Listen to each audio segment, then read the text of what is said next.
আমি তোমাদের সকলের কাছে যে সাহায্যটি চাই, তোমরা নিশ্চয়ই দেখেছো রাস্তা দিয়ে হেঁটে যাওয়ার সময় তোমার বাসার আশেপাশে অনেকে বিভিন্ন রকম ময়লা ফেলে যায়, বিভিন্ন রকম প্লাস্টিকের বোতল ফেলে যায়, সেটি পুকুর হোক, নদী নালা হোক, বাসার আশেপাশে। এখন থেকে যদি এরকম কোনো দৃশ্য তোমাদের চোখে পড়ে, প্লিজ তোমরা তাকে বারণ করবে। দরকার হলে সেই ময়লাটি তোমরা তুলে নিয়ে গিয়ে যেইখানে ময়লা ফেলার জায়গা নির্দিষ্ট সেই জায়গায় ময়লা ফেলতে হবে।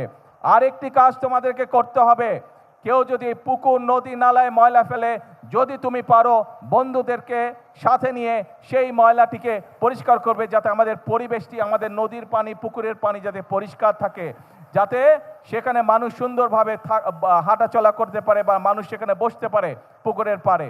আসো, এরপরে আরেকটি তোমাদের সহযোগিতা চাই আমার, আরেকটি তোমাদের হেল্প চাই আমার।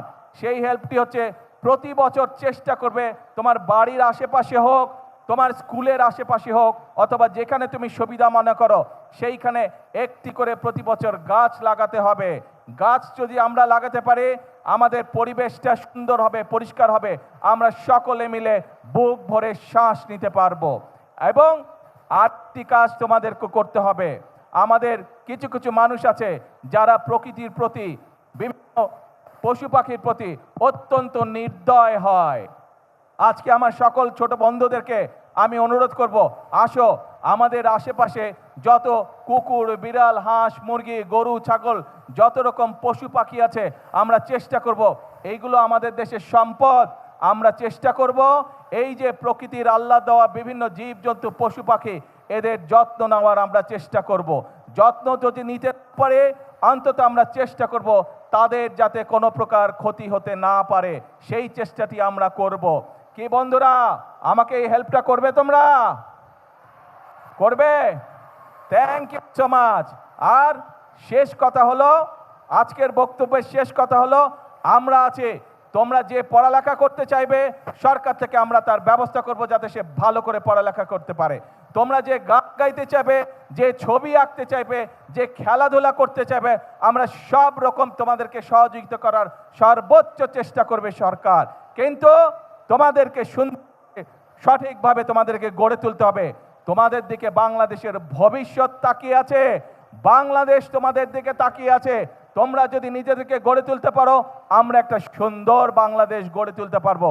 এই কাজ আমরা হয়তো শুরু করেছি, আমরা মাত্র শুরু করতে পারবো, কিন্তু বাংলাদেশ গড়ার কাজ তোমাদেরকে এগিয়ে নিয়ে যেতে হবে, এগিয়ে নিয়ে যেতে হবে তোমাদেরকে। বাংলাদেশ গড়ার কাজ পারবে এগিয়ে নিয়ে যেতে? কে বন্ধুরা, কে বন্ধুরা পারবে?